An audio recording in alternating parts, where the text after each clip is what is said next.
Hello everyone, good morning. How are you children? Hope all are doing well. Today we are going to see about the most important organ system in our body, where the organ is in charge of regulating and controlling everything our body does. Yes, it is no one else but our brain. So let us see the most important system, that is the nervous system, and the incredible part of our body, the brain. Nervous system. Nervous system can be studied under two parts, central nervous system and peripheral nervous system. Under central nervous system, we have the brain, spinal cord and nerves. Brain is further divided into forebrain, midbrain and hindbrain. Now coming to peripheral nervous system has two parts, somatic nervous system and autonomous nervous system. Now, let us see about the central nervous system, which consists of brain, spinal cord and nerves. The brain is the boss of our body. If for example, if a mosquito sits on your hand, what do children? Immediately you either beat it or you move your hand, isn't it? You don't wait for anyone's instruction. So who's commanding you to do this? Yes.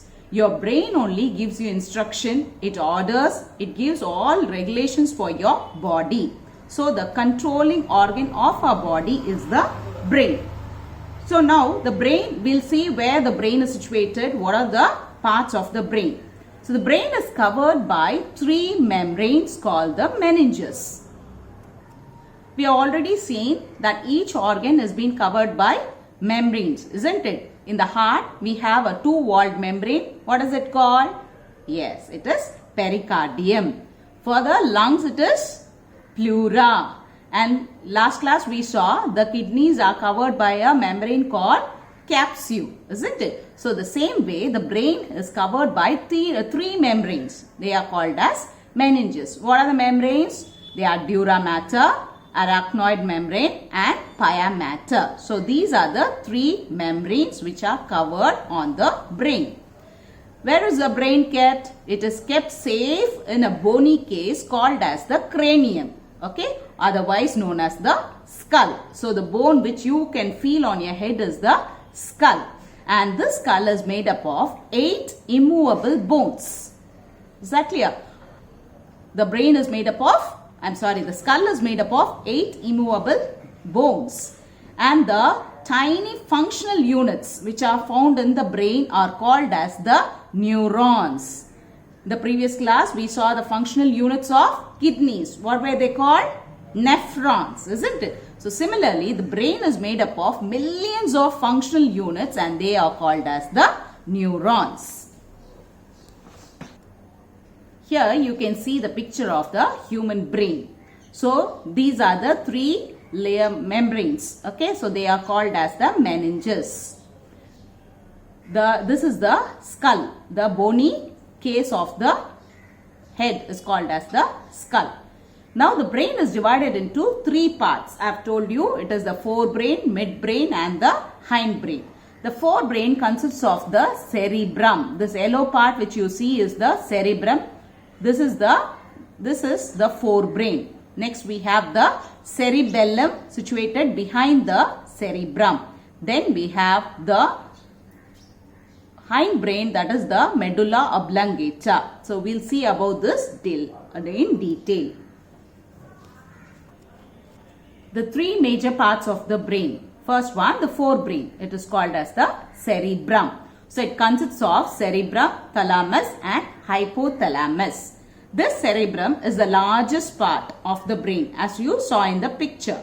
And it is the center of human memory. So whatever you memorize, whatever you by heart, all these things, all your,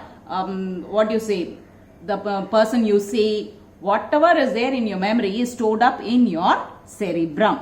Okay. And it is responsible for your intelligence, imagination and reasoning. Why this is happening? You ask questions, isn't it? What, why, when? All these questions are responsible by your cerebrum, or your cerebrum only has control for all these activities. Next is your midbrain. So midbrain is otherwise called as the cerebellum.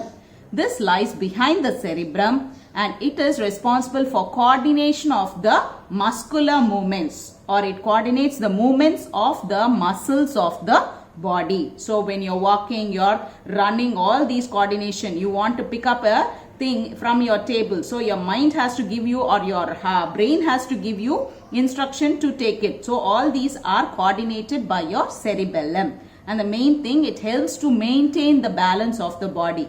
So when you're walking in a straight line. When you're cycling, you're going on the road in a straight line, isn't it? So all these things, your balance of the body, you are able to stand without falling down, is because of the cerebellum in your brain. The third part of the brain is the hindbrain. It is also called as the medulla oblongata. So it consists of the medulla oblongata and the pons. Okay, it is called the brain stem because from the medulla oblongata only we have the spinal cord extending. So it is called as brain stem. Other name is vital knot because it controls all important functions or all involuntary muscular functions like breathing, heartbeat and other activities. So even when you are sleeping, you are breathing, your heart pumps blood. So all these are being controlled by the medulla oblongata. So it is known as the vital knot. It connects the brain to the spinal cord. That is why it is named as the brain stem. So these are the three parts of the brain: the forebrain, midbrain and the hindbrain. So let us see the picture again. So this major part is called what? Yes, it is the cerebrum, isn't it? So here only you have the reasoning part, your thinking, imagination, everything is controlled by your cerebrum. This is responsible for all those things. Next is your cerebellum. So you can see a green part here. This is called as the cerebellum. Here what does it do? Yes, it maintains the balance of the body and it controls all the muscular activities, isn't it? The third one is the hindbrain, isn't it? You can see here pons and medulla. So these two together form the hindbrain and it is called as the brain stem because from here only can you see this? This is the spinal cord, okay, your backbone, the vertebral column. So this is the spinal cord and it starts from the hindbrain or the medulla oblongata. So it is called as brain stem. Is that clear, children? So this is the picture of the human brain. Next, we have the second part, the peripheral nervous system. So we saw that the nervous system is divided into two parts, isn't it? So previously about the brain we saw that is the central nervous system. Now the peripheral nervous system. Peripheral nervous system, it consists of nerves extending from the spinal cord to all the parts of the body. So our body from top to bottom, it is fully connected by nerves. Okay, so through these nerves only the informations are given to the brain and from the brain the command is being carried to the different parts of the body. So under the peripheral nervous system, we have the somatic nervous system and the autonomous nervous system. What is the somatic nervous system? This carries sensations from the organs to the brain and take messages from the brain to the organs for movements. For example, if you come close to a hot surface, what do? Immediately your hand is being moved away from it, isn't it? Or you take away your hand from that surface. How is this happening? So the information from your sense organs is being carried to the brain through certain nerves. Okay, and from the brain commands or gives you instruction to remove your hand from that place. So this work is being done by these somatic nerves. Is that clear? So all these things which you do so quickly is being given command or it has been instructed by your brain. So you can see how our brain works. They say it is more faster than a supercomputer. Next is your autonomous nervous system. So what does these nerves do? They control the inner organs of the body. So these nerves, they control the inner organs. For example, your digestion, your winking of your eyes, your heart, the nerves in your heart, the nerves in your kidneys, all these things are being controlled by the autonomous nervous system. So till here you have seen how our body is functioning with the command given by our nervous system. Are you clear, children? So the brain is the important part of our body And do you know the average weight of a human brain? It is around 1.3 kilograms. Is that clear?